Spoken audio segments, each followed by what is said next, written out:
Peace in the morning. Welcome to the Peace in the Morning show. This is Darius A. Stanton, and we are live on Peace in the Morning. Hey, we got a show for you. I want you to get ready. I want you to get all pumped up, and I want to make sure you're ready to win, win, win. We have some powerful brothers coming on, both currently elected official and one who has been in the game of politics for a very long time, to talk to you about the crisis in the Black community, part 2. We're focused on making sure we create solutions that take our community to the next level. Here we go with the Peace in the Morning show. Make sure you share the show today, because we are going to have some information that is really going to help us from our business community, from our political community, from our grassroots community organizations, from our health perspective. So we're really focused on dealing with all the issues that are challenging us and really holding us from being the very best that we can be. So, hold on tight, get ready to roll as we bring on these dynamic brothers to the Peace in the Morning show. The way that I live. These are the things that I see. My mama, she told me, she said, Lord, bye.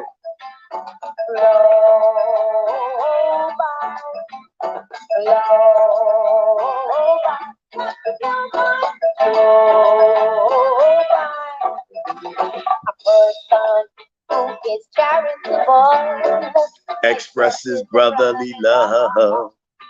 Devotion is a service to the Almighty One whom you love. Prepare it to be myself.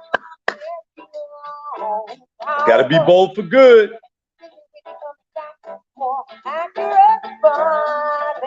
These are the virtues. These are the virtues. For you and for me.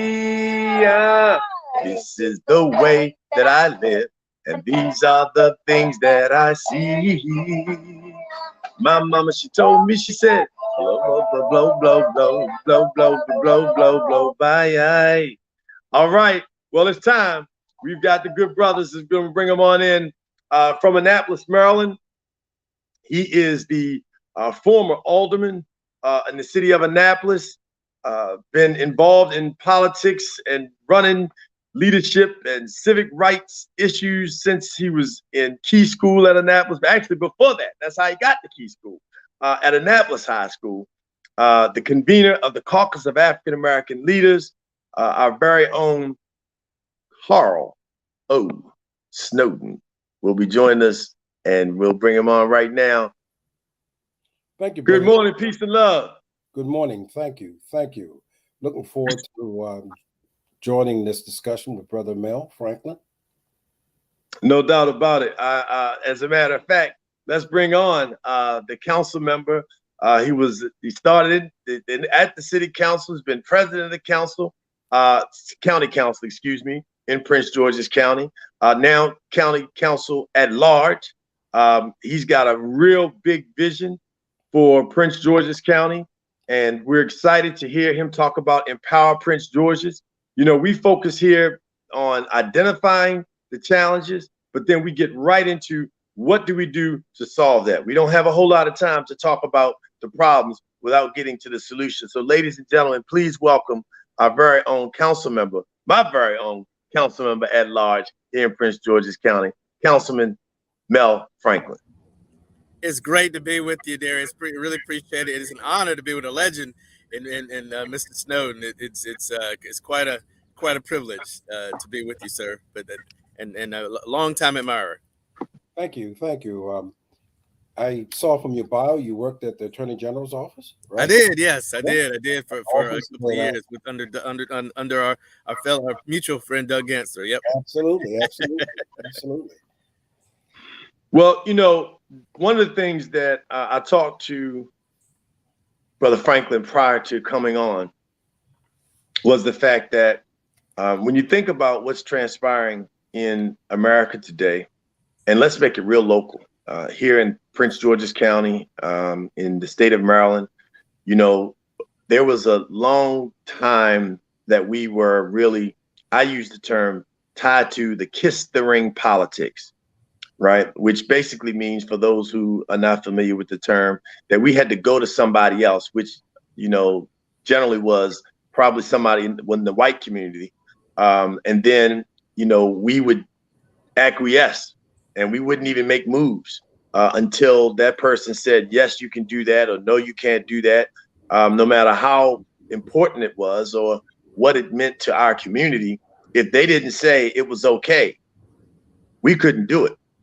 And dare not step into that space. And one of the things that I really appreciated and thanked Councilmember Franklin for was being one of those people who, regardless of, you know, what was out there, what was going on, how popular, you know, it was, he was going to stand up for the right thing. And I've seen him do it time and time again in his career. And I quite honestly and frankly have been to the council and have not been always pleased with how we represented ourselves and how we allowed developers and lobbyists and other people to come in and make decisions. And we come out and, you know, it's supposed to go one way, and out of this blue, it's going another way, you know, which is not necessarily in the best interest of our community. So I want to thank you for that, Councilmember Franklin. Thank you, brother. Appreciate that.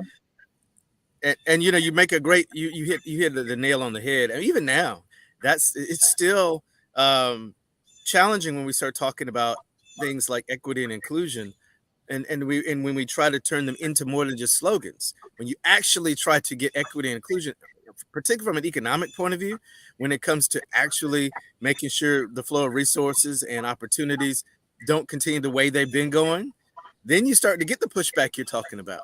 Even now, we're having a discussion, a debate in Prince George's County about what's our equity and inclusion policy for development when we have public subsidies. And I've got a bill that would transform how we do that. And it's getting pushback. It's getting pushback because it's easy to do equity and inclusion and diversity when it doesn't cost anybody anything. But once you start actually changing the flow of economics, like we need to do in a predominantly Black community, that's when you're really doing something meaningful, but you're also going to get meaningful opposition, and they're going to be sophisticated about how they come at you. You know, when we watch what's transpiring now, because as we mentioned, you know, you think about Prince George's County and the transformation that it's made to now be led by predominantly Black. You got a Black woman as the county executive. The council is predominantly Black. In the state of Maryland now, we have Speaker Adrienne Jones, the first Black woman. Speaker Pro Tem, also a Black woman. And so, you know, when you think about the Black mayors around the country, I mean, the state here in the city of Bowie, where I live, Mayor Tim Adams, first African-American mayor here in the city, you know, so we're in these critical roles. But, you know, being able to make sure that the leadership and what it looks like also represents what our outcomes and our results are.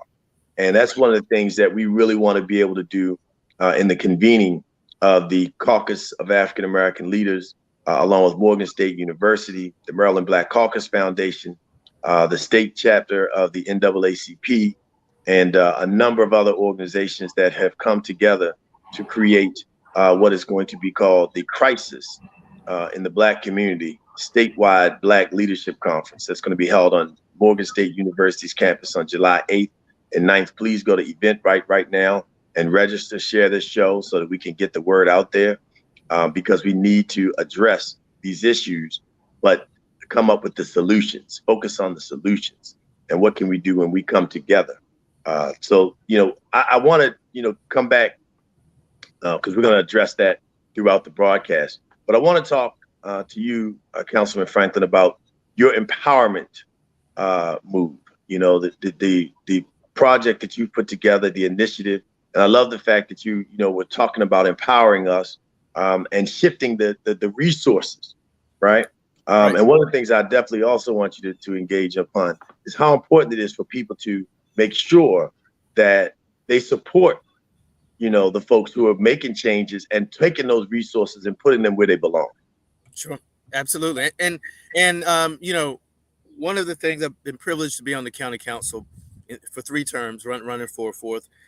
You know, we were talking earlier about how you came from somewhere else 22 years ago. I did 20 years ago, more than 20, 21 years ago now. Similarly, right after school, heard about this great place. I'm from South Carolina, I'm a country boy. So growing up, I heard about this great place. What part of South Carolina? A little town called Bennettsville, South Carolina. So if you my you know children if you know where south of the border is, right. Bennettsville is about 30, 45 minutes from there. Okay. My children went to Claflin, so I know South Carolina well. Oh, did you? Okay, good. And so my dad is a South Carolina State graduate, right near in Orange. Right next door. That's right. Yep. So So you definitely. I definitely went to a lot of HBCU games growing up and all of that. But came here after law school, you know, but I heard growing up about this place that none of us had ever experienced called Prince George's County, where had gone from being predominantly white to predominantly African American and minority, and had gone up in education and up in income, and that never happened anywhere else that anyone can imagine, and so this was really a place of destiny and opportunity and promise that we quite haven't reached the pinnacle where we need to be yet, but we made a lot of progress, and I've been privileged to be a part of that progress over the last 12 years. But I really felt as this election approached that we really needed to move the conversation about equity and opportunity towards meaningful, all hands on deck solutions to get at a lot of these challenges around public safety and our youth going the wrong way, get at a lot of these issues around generational wealth and people being able to find great jobs near their own community. Prince George's County, most folks leave to go to work every day because we don't have the right industries here that we need. And we don't have fully adequate access to healthcare as we need it. And so I decided to, based on my experience and building on some of the ideas I've been promoting and advancing over the last 12 years, to come up with the Empower Prince George's agenda, which if you go to empowerprincegeorges.com, you can see it. 10 areas of our quality of life where we have a solutions-oriented approach around creating more equity and opportunity from an economic point of view, but also from a public investment point of view, investing in education in a way that we haven't done in the past. New schools and technology, teacher pay, public safety, but not just from a point of view of the arrest side, but also the proactive side. Looking at public safety as a public health issue and looking into pour into and invest in more job opportunities for our young people, more access to mental health and social services opportunities, in addition to making sure we're holding folks accountable, kind of a broader approach, but also our environment. We're moving to a clean energy economy, and in an effort to save our planet. But Black and brown communities need to be a part of that and a part of creating that economy. We shouldn't just be bystanders. We should be helping create the electric charging stations and know how and repairing the electric and building the electric vehicles and the solar panels and all of that. We should be knee deep in that agenda and in that movement towards a cleaner earth.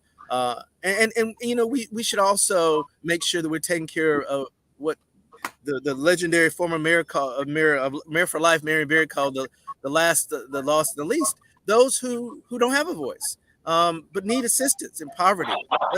Let's build on the earned income tax credit and help lift folks out of poverty. Let's make sure that our young people that are in our lowest income situations have priority when it comes to summer jobs. And so there are a whole host of proposals like that and ideas, because we really need to, beyond the problems, focus and move us towards a comprehensive, all hands on deck series of solutions. And that's really what we've tried to do with the Empower Prince George's agenda. And I hope folks go check it out and join us in trying to move that effort forward. Excellent. Thank you for, first of all, coming up with solutions. One of the things that Honorable Carl Snowden and I talk about often is quite frankly, and I really want people to understand this. This is not a knock at all. This is just an analysis of where we are. With what we have going on in the country. You think about the people who were killed in Buffalo, New York. You think about the mass murders that have been taking place that impact Black people every day. You think about the killings that take place in our communities, the carjackings, you name it. I mean, the homelessness. When I think about the United States of America being the most powerful, able to send, was it $40 billion to Ukraine?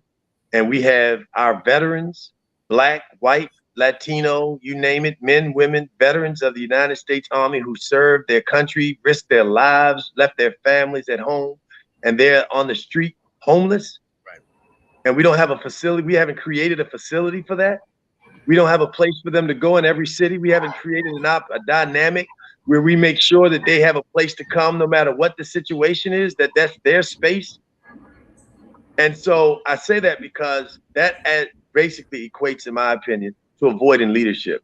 And so, Carl, we talk often about, where's the national clarion call to say, hey, this is what we're going to do in these times, And so, Carl, as you assess what's going on and have been, both formally involved in politics, continue to be in that circle and space, but just in leadership in itself, how important is it that we start to really analyze the fact that we're not taking that step for those people who are in those roles, and why we need to bring from the bottom up the young people and the leaders that necessarily not at the table to the forefront so we can start to lead our community? Well, Darius, is one of the things you and I have talked about. Darius, by the way, Mel and I are both graduates of Lincoln University. And one of the things University taught is the ability to look at systems. And one of the things I find often when you talk to people who live in jurisdictions like you in Prince George's County, it's amazing how ignorant people are of their history. Yeah. For example, most people do not know that Prince George's County had the largest number of enslaved people in the state of Maryland, more than any other part of the state. Right. Prince George's County. I was delighted to hear you're a native of South Carolina, because what most people don't know until you remind them of the history, it was a South Carolinian, not a Marylander, but a South Carolinian that broke up the plantation politics in Prince George's County.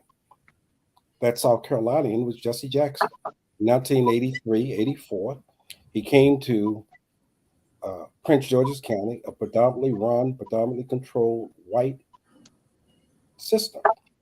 And it was Jesse Jackson's historic race in 1984 that brought out tens of thousands of newly registered Black people in Prince George's County, where Black people for the first time saw they could elect someone to public office. I'm very familiar with Darius Alex Williams, who became the first state's attorney in Prince George's County. I know the history of that particular county. I know people like Benny Thayer, the late Benny Thayer, who used to be in Prince George's County, Al Barrett, who was one of the activists of those days. And I saw the system, the white supremacist system, call it by its name, destroy Black men and women in Prince George's County. So one of the things I would tell people who are getting into politics, don't make the mistake of assuming that faces that change, that the system has changed. Systems and faces are not the same thing. Right. For more than 50 years, South Africa was controlled by whites. Blacks had positions in government, but the people who controlled the government were white people. So was it with Prince George's County. Darius, you mentioned the system. I knew the people, the late Mike Miller, you had to kiss not his ring, but other parts of his body. I saw him destroy a Black man named Al Barrett, who had the audacity to run against the ticket that he had put out. And he saw to it that Al Barrett lost his job. Prince George's County politics have always been a ruthless, cutthroat type of politics. But it's not because Black folks made it that way. It was there before you got there. And so one of the things I think we need to do, and Mel, I applaud you, because living in politics, it is not a spectator sport. It is a contact sport. And what we need to have people understand, it's about power. Who controls what and how? So here's just one example. to share with you. You remember you mentioned economic development? Mm-hmm. Yep. Ask the average black person in Prince George's County the following question. Any of them. Anybody you choose. Ask them how many multi-black millionaires are there in Prince George's County. Right. You could go to Baltimore City and ask the same question. You could go to Annapolis and ask the same question. And most people will tell you they don't know the answer. And that's true. But here's something startling. We do have black multimillionaires. They do exist. Yeah. If you're going to build the economic development, you got to know what the base is. You got to know what the data is. You got to know what the people is. Prince George's County is the second largest population in the state of Maryland. There are more black people living in Prince George's County than anywhere else in the state of Maryland. Baltimore is losing its population. What is going to be the future is Prince George's County. And the reason it's going to be the future is because its population is growing, its influence is growing. But the question is future for whom? Who will benefit from Prince George's County? And the last thing I would say to something that Darius and I have been talking about, and this is probably the most sensitive discussion you can have in Black America today.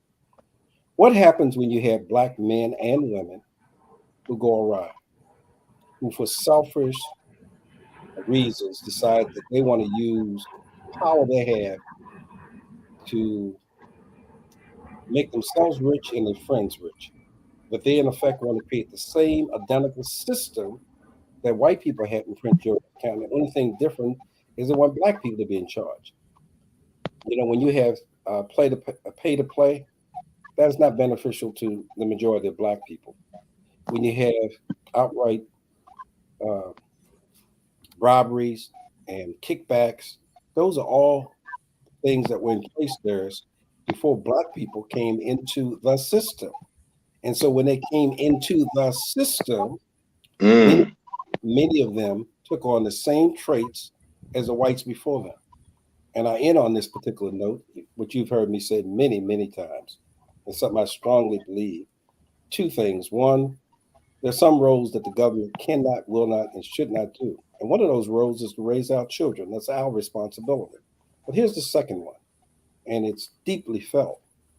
The people that I admire the most in life who gave it all, the ultimate sacrifice, the Malcolms, the Martins, those who gave their lives for the benefit of black people, did not want to do that so we could create a system where black people would be put in the same position as white people and have the right to steal like white people steal. That's not what this movement was about. The movement was about creating a quality of life that would enhance the quality of life for all of our children and give our children a better look in the future. And quite frankly, whether it's Prince George's County or Baltimore City or other places, we've got to restore the faith of black people into elected officials because they see too many of them not serving their interests, but serving the interests of others, whether it's developers, whether it's business people, whether it's the white community. They just don't see black people, black elected officials, doing the kind of things that are necessary to advance the cause of black people, which again, Mel, is one of the reasons why I salute you, to put together an empowerment program and be crystal clear, unapologetically black. When Jews come to power, no dispute here, when Jews come to power, the Jewish community benefits. When Irish come to power, the Irish community benefits. When Italians, any ethnic group that come to power, the group that comes to power benefits, with the exception of African Americans. When African Americans come to power, we want to take care of everybody, and we wind up being the ones that are left out. How do we? You said two very powerful things that I want people to really hold on to and resonate. And right now, I want to. I know you've got to leave shortly, Councilman Franklin. So I want to give you an opportunity to respond, and then we shared in the chat your website so people can go to your Empower Prince George's profile and initiative. Right. But that's a powerful question. So one of the reasons that I've seen why, even with black faces in leadership and in power, why black people don't benefit is, as Carl said, the vestiges of slavery that have led to the economic inequities that we see still remain. So I'll give you just an example: contracting, right? So contracting nowadays, and government contracting, and when businesses go after contracts to do services for the government, for the community, one of the reasons why Black businesses are at such a disadvantage is that they've had historical disadvantages in terms of access to capital, in terms of uh, the history of getting contracts in the past, which uh, is a factor in getting them going forward. So all of these factors that sound innocuous are actually detrimental to Black folks and Black business because of the history of racism and slavery. So you can't have a race where for 400 years you said you can't compete. Only those folks can compete. And now, oh yeah, you can compete. Now, you haven't built up the muscles. You haven't built up all of that. But go ahead and run. Go and compete on the same starting level. Well, everybody knows you're not going to win, mostly because everybody else had the other advantages that you didn't have for so many generations. And so, Darius, to answer your question, we don't have. We have to put in place the components, the requirements, the system that changes that dynamic in terms of those opportunities. So uh, and we're fighting up against a Supreme Court that's decided that, well, you can't be intentional with racial set-asides, and the Supreme Court that said it's not a good enough answer to say you're trying to remedy past discrimination. So we're, as Carl said, the rules changed when Black folks came into power. And so those rules, things you could do before, now you can't do anymore because they would benefit Black folks. So we have to be more sophisticated. What I try to get at in the Empower Prince George's agenda is ways of getting at this, even with the present legal dynamics of the Supreme Court, still getting at changing on its head how economic opportunities flow, particularly in Prince George's County, but even for the state of Maryland, how those things flow, changing those dynamics so that we're providing the access to capital. We're not waiting for banks and Wall Street to do it. We're doing it. Okay. We're providing the bonding assistance. Bonding, for those, I don't want to get too far in the weeds, but if you're a business and you're trying to get opportunities with the government, you have to have something called bonding. And bonding is a way of the government ensuring that you're going to do what you're going to do. Well, bonding also is dependent on the past contracts you've been able to get, which is going to advantage white-owned companies because they've got those contracts for decades. So we provide that. We don't wait for a bank or Wall Street to provide that. We have to do the hard work of providing jobs for our low-income youth because we can't wait for other folks to do it. We have to intervene and say for our returning citizens, you can't use old convictions against them to prevent them from getting hired. So if we don't do those things and try to start to change the system and shift the balance of economic equity and opportunity, it's not going to just happen on its own. I don't care who's in office. You can have a totally Black county council, Black county executive, Black states, everybody. If the underlying economics are not addressed, you're going to continue to have what you have, and that's going to flow to other issues like education, healthcare, and even public safety. Brother Mel, one of the things I want to just interject before you have to go. Sure. I've been saying this to a lot of people, and as I listen to you, I use this expression. Some people watch clocks, I watch people.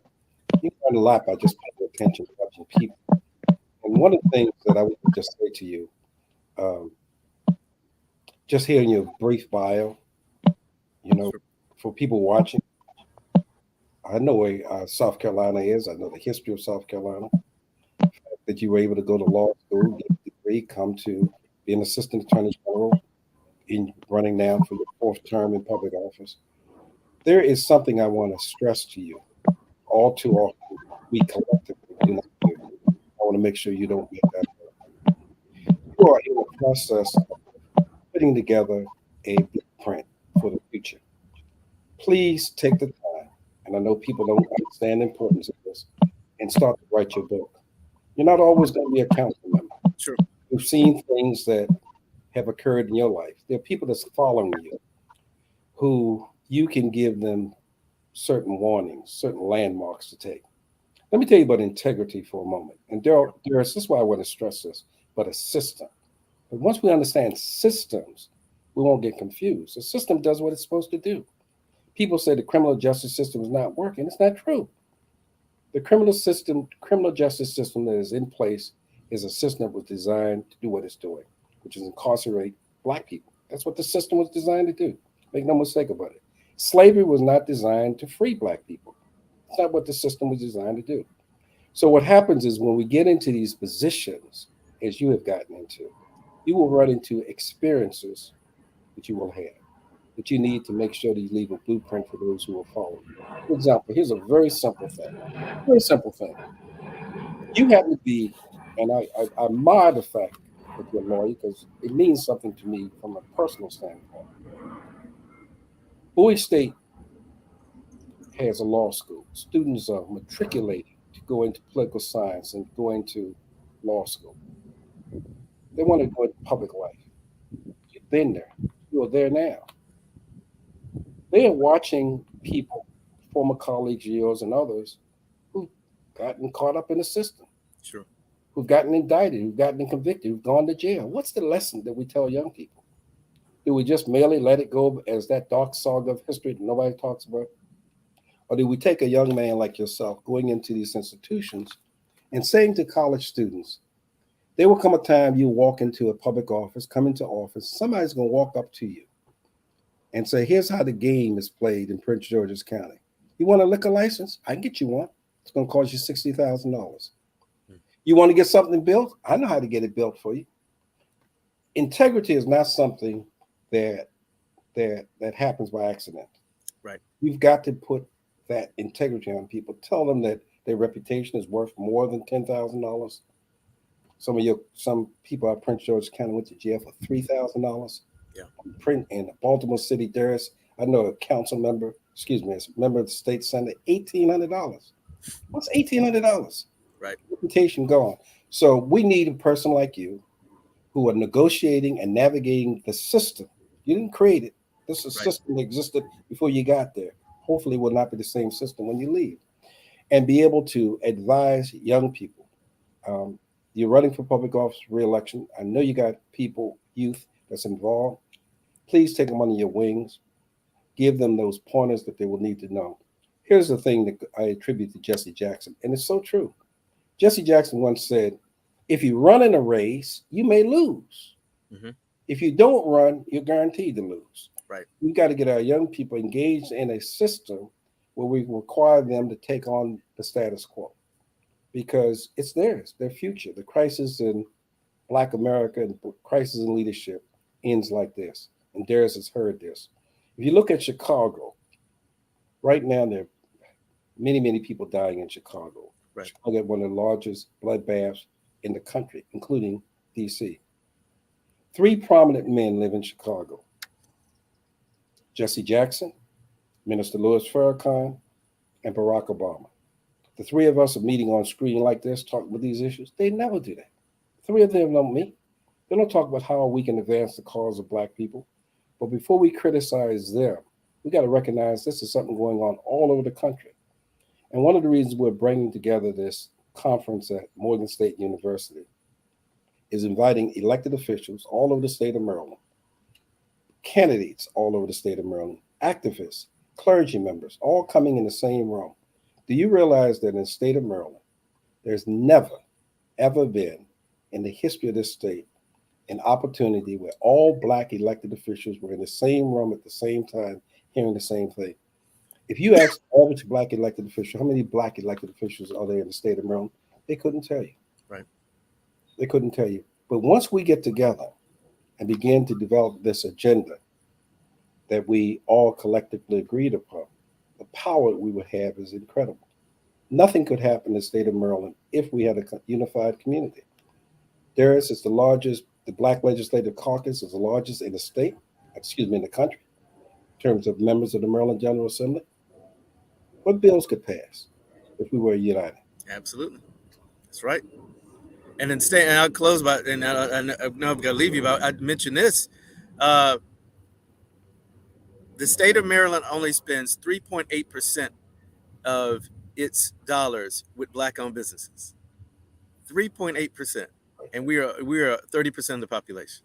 And as you said, Carl, we have a big, strong Maryland Black Caucus delegation, but we only 3.8% of Maryland's billions of dollars go to Black-owned businesses.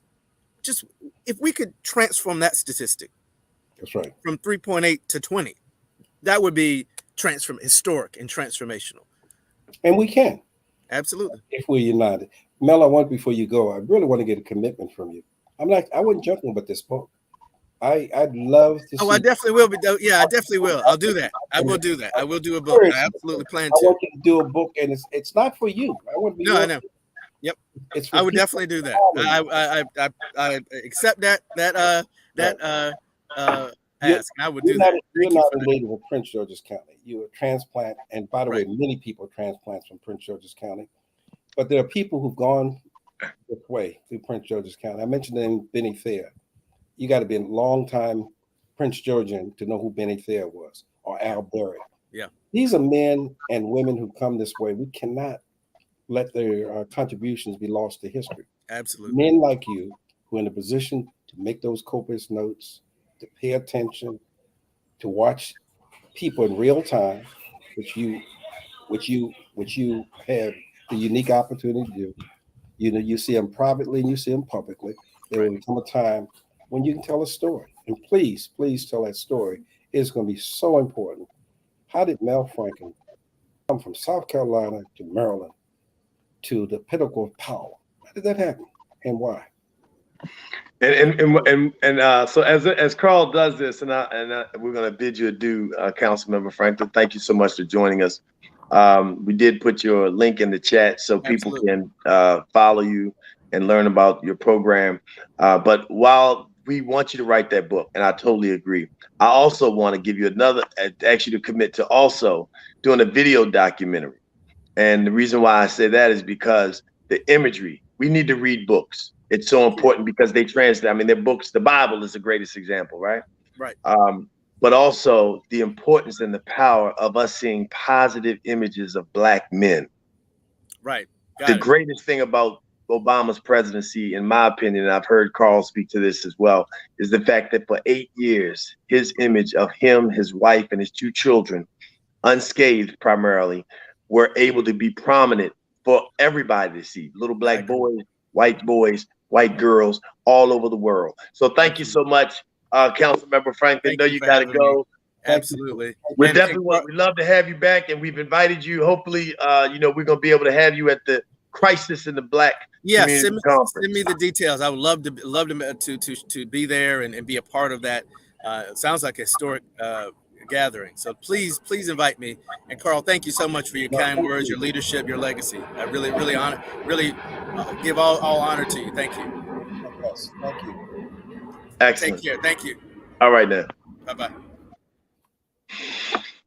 That was Councilmember Mel Franklin at large in Prince George's County. And, as I said at the beginning of the show, I've been in the council watching the dynamics of what has transpired with regard to our politics, and to know that, we still have the power. And you said something very powerful early in your comments, Carl. Systems may be there, but faces may change, but systems remain the same. Exactly right. And we celebrated yesterday the appointment of the Supreme Court Justice, first African-American female. And we've also witnessed the Vice President, first African-American female.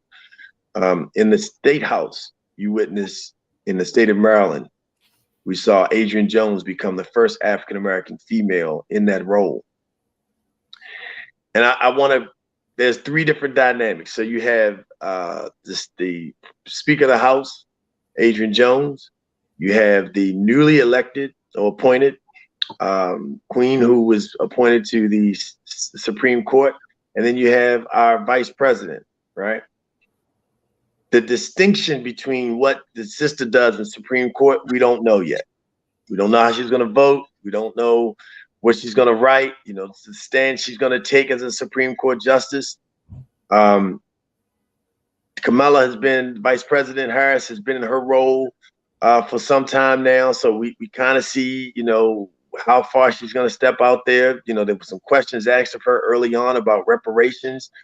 And I watched her say, in a statement, they said, well, what are you going to do, about reparations for Black people? And she said, well, I can't just do things just for Black people. Now she kind of stepped back from it and said, well, what she meant was that she can't just do reparations and focus on that. But why can you not just do things for Black people, regardless of your color? If Black people, we enslaved Black people, just Black people, or Black people primarily, I should say.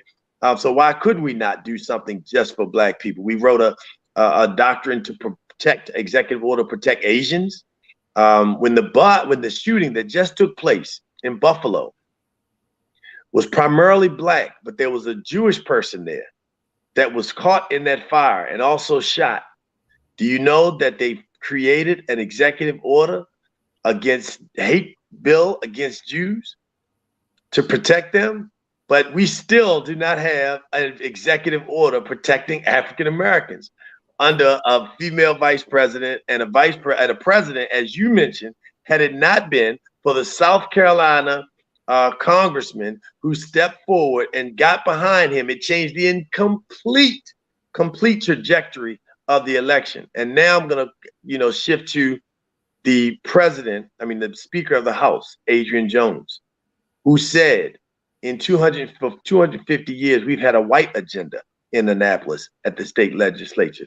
But this year, we're going to have a Black agenda. And she moved forward several bills that became law that really impact the trajectory of how successful African Americans will be.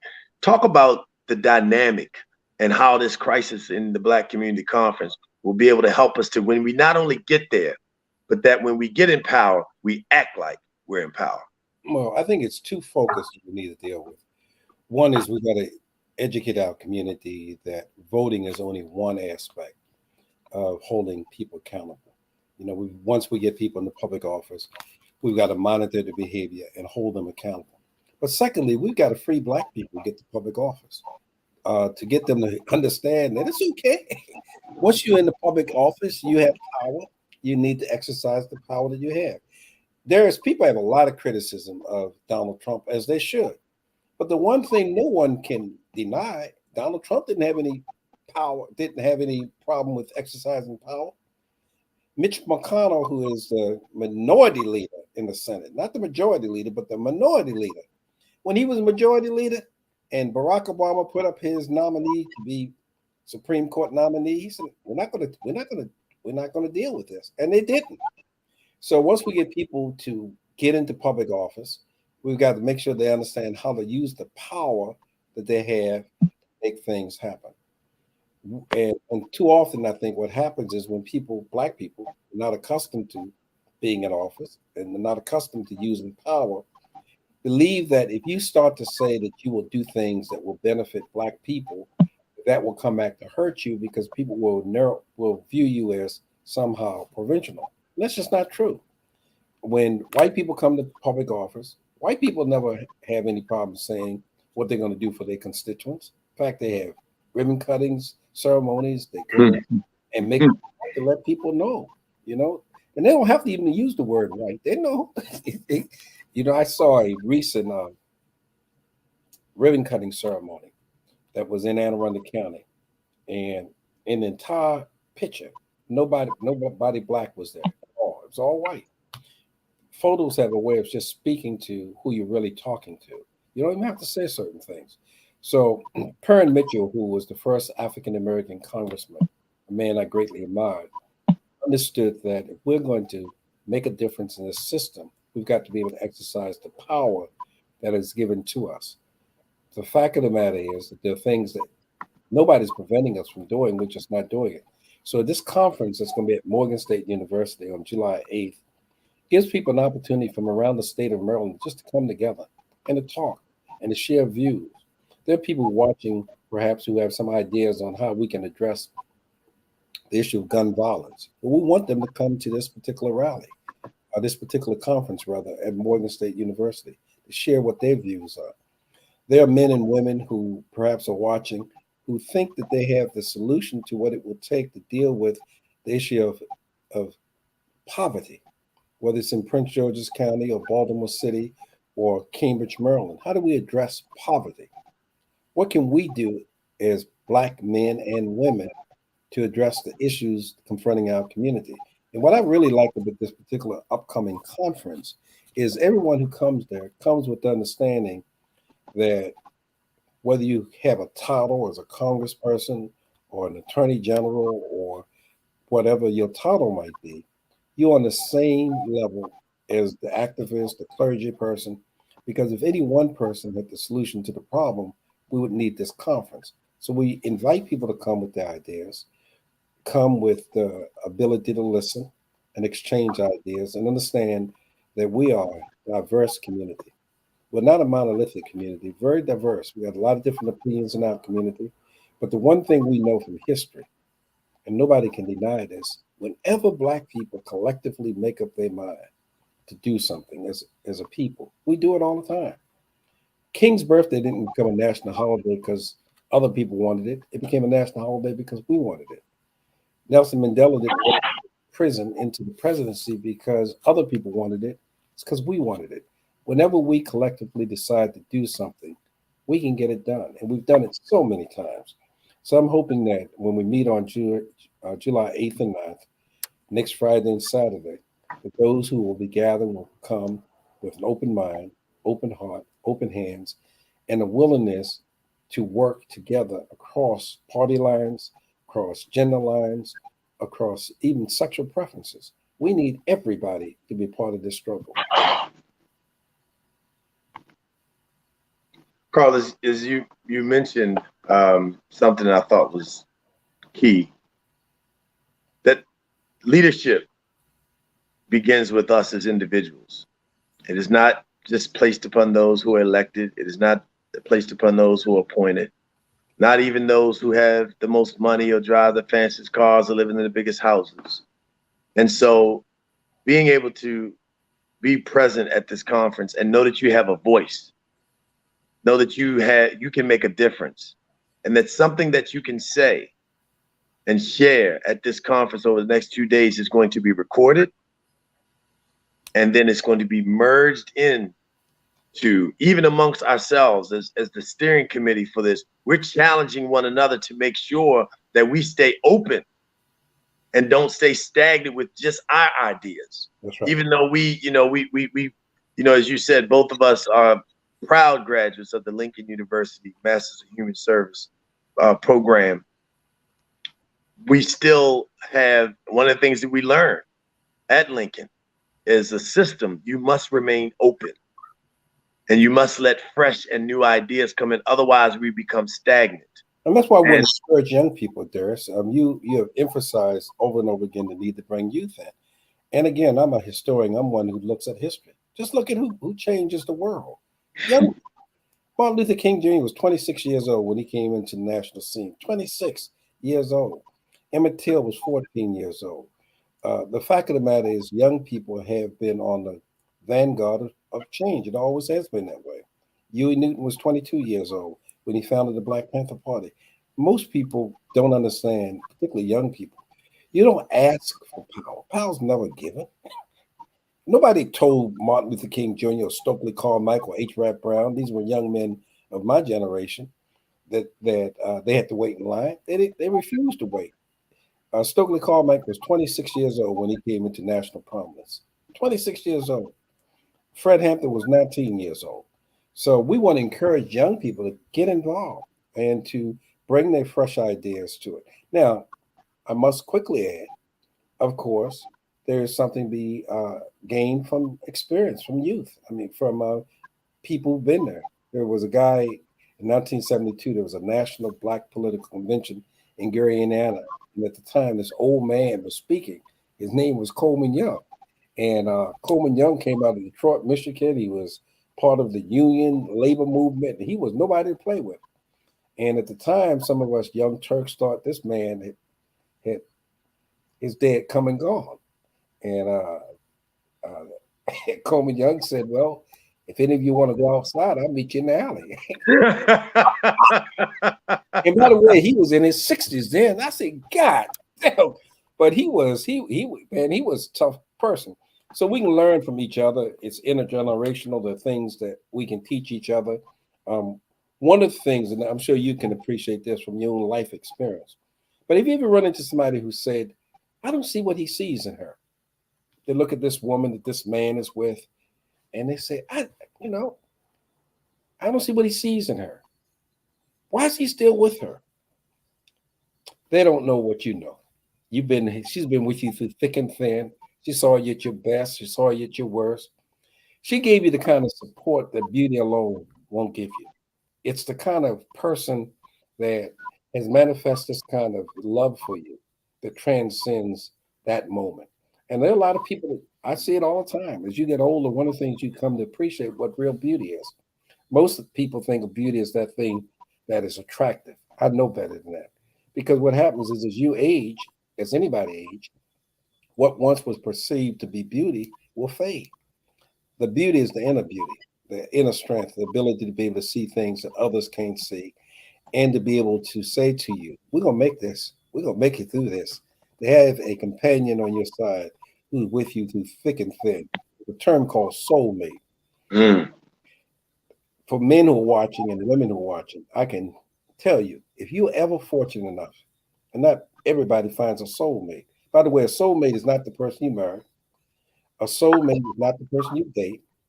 A soulmate is very special. And some people are lucky. They really find their soulmate. But if you ever get an opportunity to find your soulmate, nothing, I mean nothing, is impossible. To have that right soulmate with you. So you learn these things as you go through life's journey. And I've seen it with my own eyes. I've seen people do incredible things. And I've seen them do it with little resources. Every time somebody tells me that we're in a crisis in Black America, you know what my question is? When have we been in crisis in Black America? I look at the decades that we've been, and if you look at our history over a period of time, it's been crisis, but we've always managed to overcome the crisis, right? I'm old enough to remember when the crisis was we didn't have enough Black elected officials in public office. Now we got over 10,000 Black elected officials, and our new crisis is how do we get them to do what they're supposed to do? So crises are always in our community, always has been. But we've, as a people, every generation, and this is the good news, there's not a generation yet unborn that have not met the crisis of its era. And while there are a lot of people who are very pessimistic, I wanted to talk to Mel Reynolds because he's a lawyer and he automatically saw the Supreme Court moving sharply to the right. And the reason I wanted him to read his book, because he needed to do some research. And what he'll find is it's the first time the Supreme Court went sharply to the right. We survived that. Ronald Reagan, Richard Nixon used to be considered the worst presidents that we've ever had. We survived that. We look back on Reagan and Nixon and that group now, and in comparison to Donald Trump, said we'll take George Bush and Ronald Reagan over him. But we've always been able to overcome the various crises. And I'm very confident that those Black people who show up in Washington, D.C., who show up at Morgan State University on July 8th and 9th, I am just so confident that those Black people are going to rewrite the history for our children. Somebody's going to look back 20 years from now, Darius, and said, I was there. I was there when Black people decided that we're going to change that equation that Mel Reynolds talked about. It was Mel Reynolds who raised the issue that Black people only get 3.5% of the business in the state of Maryland. And it was at that conference, we said, we're going to change that. And we put together an agenda, and now Black people getting a better share of their dollars that they put into state government. But it takes us coming together as a people, focus on the fact that we can do it. And I'm confident we will. You know, you said something, Carl, that really touched me.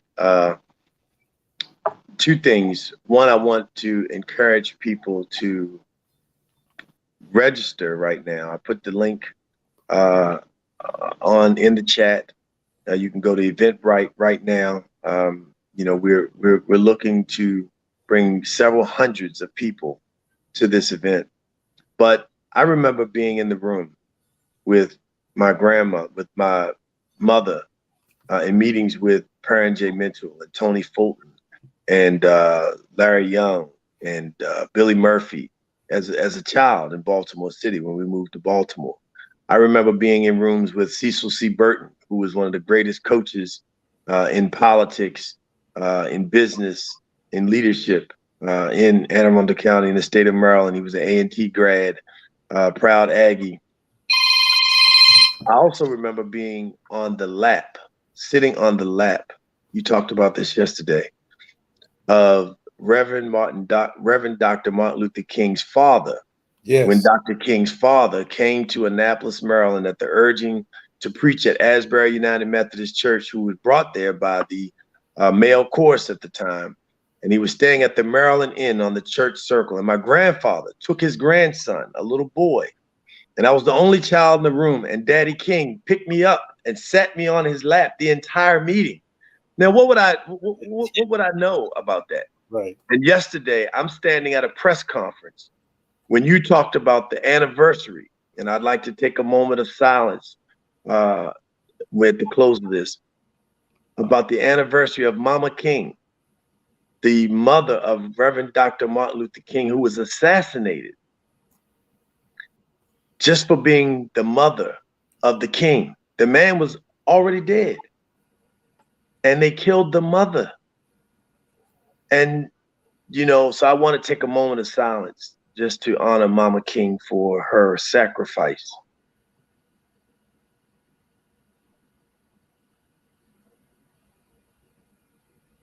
Thank you. Let me say this as we move to closure. Darius, you come from many may not know this, but they're called the Annapolis Five. And I've done a lot of research because I kind of understand the history of our country. And specifically, you and I came out of Annapolis, Maryland, and there are people that need to hear this story who happen to be in Annapolis, although it's probably true elsewhere. I'm a student of the history, particularly the civil rights movement. And the sit-in movement that occurred in the 60s was largely done by youth, young people. And the reason why college students and young people, high school students, were part of the sit-in movements of the 60s, because, you know, they were young, they didn't really have any property, they didn't own anything. Right. Didn't have much to lose. But in the case of Annapolis, if you look at the Annapolis Five, all of them, every one of them, including your relative, your grandfather, was employed. They had a lot to lose. These are not young people who had nothing to do. Two of them were educators in a school system that was noted for coming hard down on Black people. Another one was in business.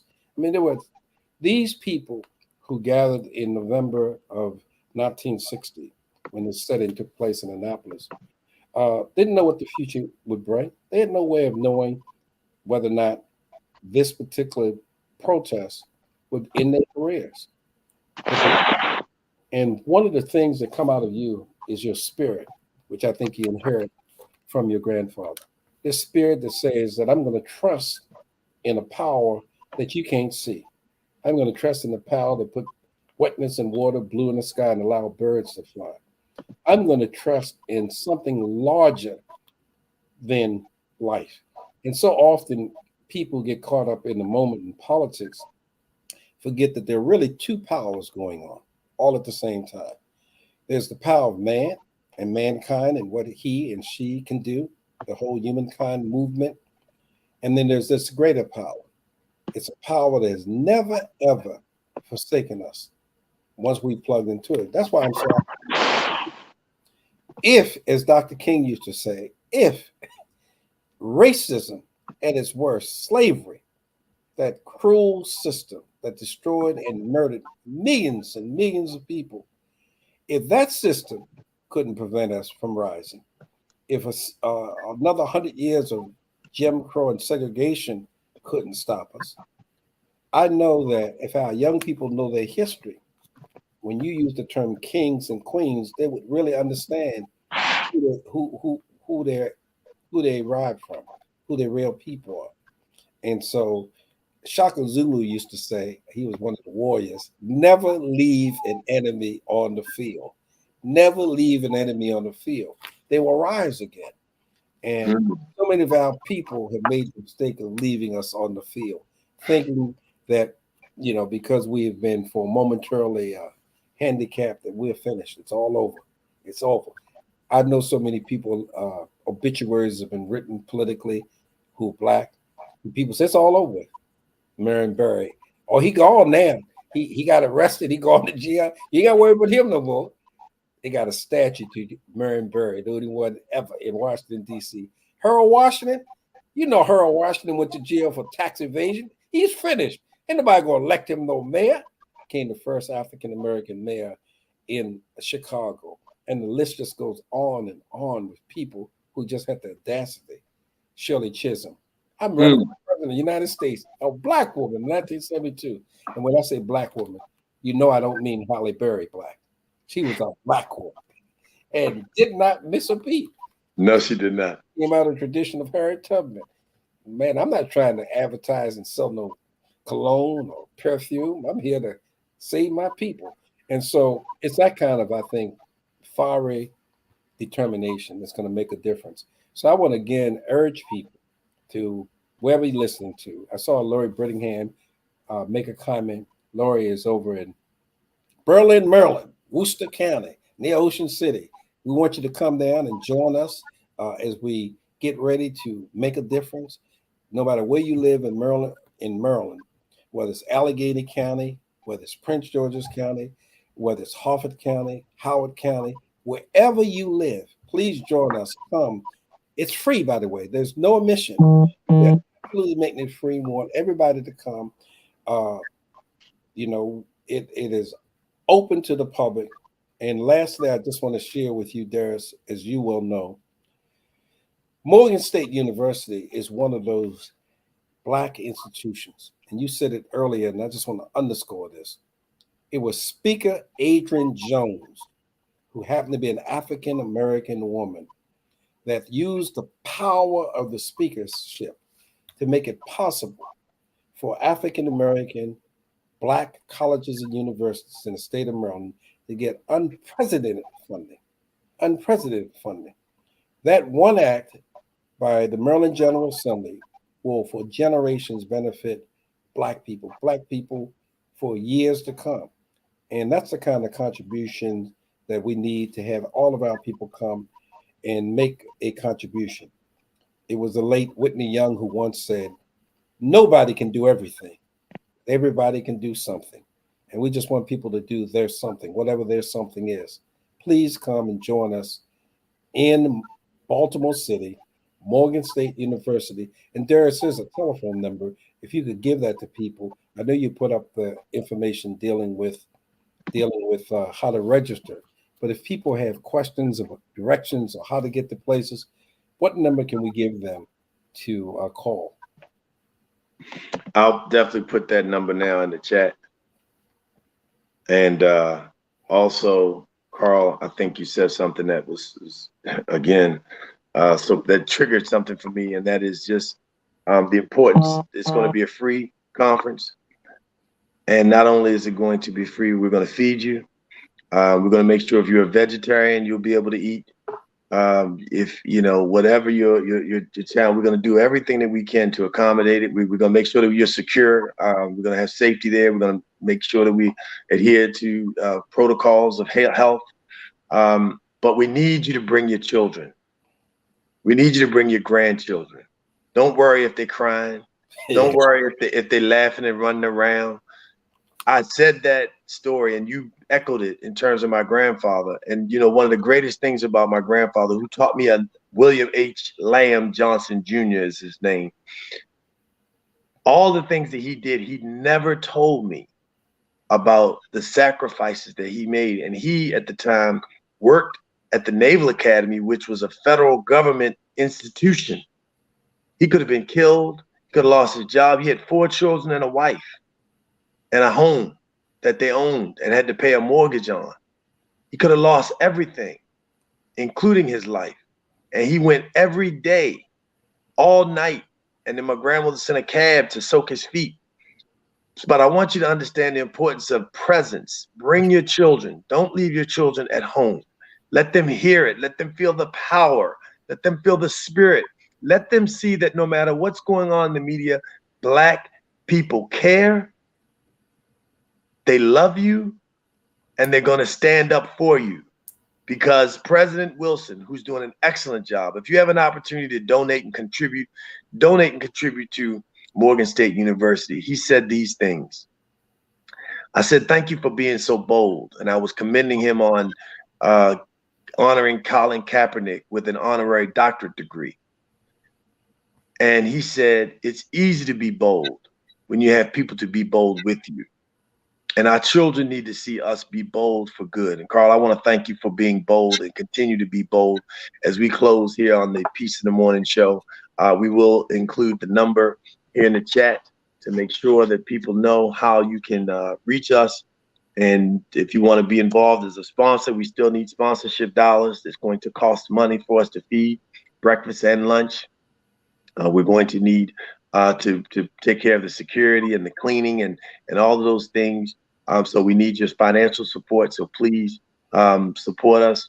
You can call us at this number, and that's how you'll be able to get information regarding how to support us. But also, please make sure that you share this information, that you spread it, that you share this show, and let people know that there's a conference going on to address the crisis. Do you know how many people will be relieved to know that people are just doing something about it, to deal with the mental health and all the challenges that we have? And we're going to be following it up. So just to let you know, this is not going to be a moment in history that comes and goes where we were able to beat our chest because we did something and brought people together. But on the 23rd of July at the Unity Breakfast held by the Maryland Black Caucus Foundation in Prince George's County, we're going to hold a unity breakfast to bring, after the election, it's throwing so much mud, causing people to dislike each other, and friends have been friends for years because they're selecting different candidates. We want them to know that we've still got to come together, not just as a particular party, but as a people, to make sure that our agenda, our needs are being met. And that's going to be on July 23rd, where we're actually going to share some of the outcomes and the preliminary findings and strategies and solutions at that breakfast. So immediately we'll be taking an action to let people know we're not just talking.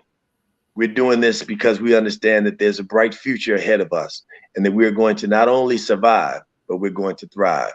Thank you so much, good brother. God bless. All right. Have a beautiful day. Thank you. Aluta continua. Yes, sir. Peace and love. So we're going to wrap up here at the Peace in the Morning show. I want us to be able to understand the value of being bold for good. This is the peaceful moment. I want to thank you all for being here. I want to thank you for supporting us. We're coming up on our 5th anniversary.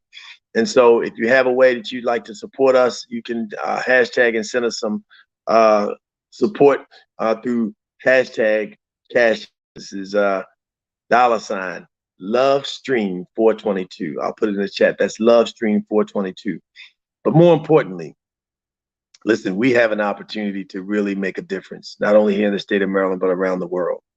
Maryland is a leader in so many aspects. Think about Frederick Douglass. Think about Harriet Tubman. Think about Parent J. Mitchell. Think about these people who risked their lives, made all kinds of sacrifices, and trusted in God, knowing that we have the ability to do what it is that we need to do to take care of ourselves. And so on July 8th and 9th, we're going to be convening this conference, which is free. So the weather right now, they say it's going to be thunderstorming. So you got a place to be inside and come inside for shelter. But we need you. I'm imploring you to share this show, to share the links in the show, to make sure that you come and you bring people with you. And for God's sake, bring your children, bring your grandchildren. Make sure they're able to see it. Make sure they're able to be it. This is Darius Say Stanton from the Peace in the Morning show. Thanking you so much for being here. And as we started, we're going to close with Blow By Queen Ayasuda. Peace in the morning. Blow, blow, blow, blow, blow, blow by.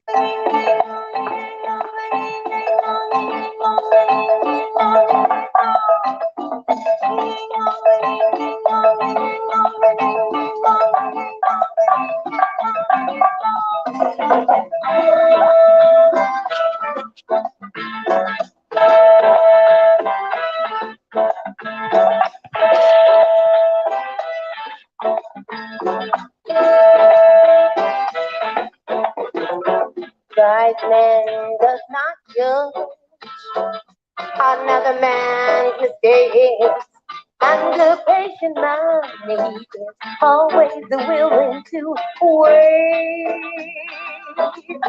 Forbearance possess self-possession to the word.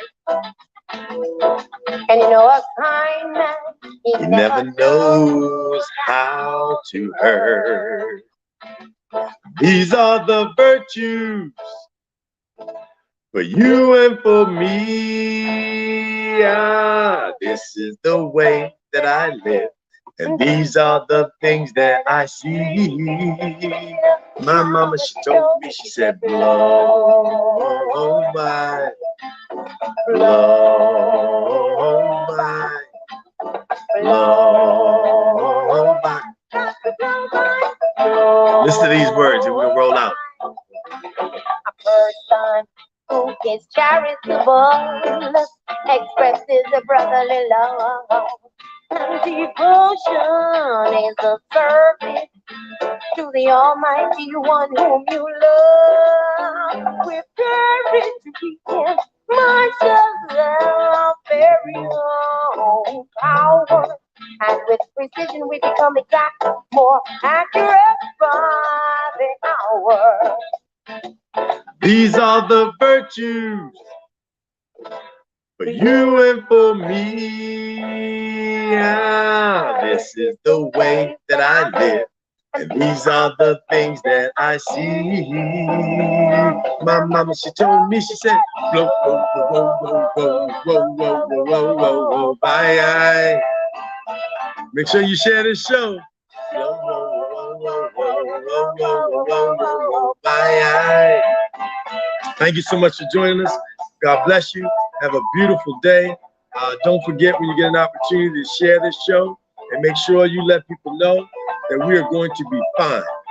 We're going through some challenges. Yes, it's a crisis, but when have we not been in a crisis in the Black community in America? It's going to get better day by day. Be bold for good. This is Darius A. Stanton for the Peace in the Morning show, saying peace in the morning and all day long. Thank you, Mom. That was Queen ISU, the band Earth Blessings Royal Court Orchestra.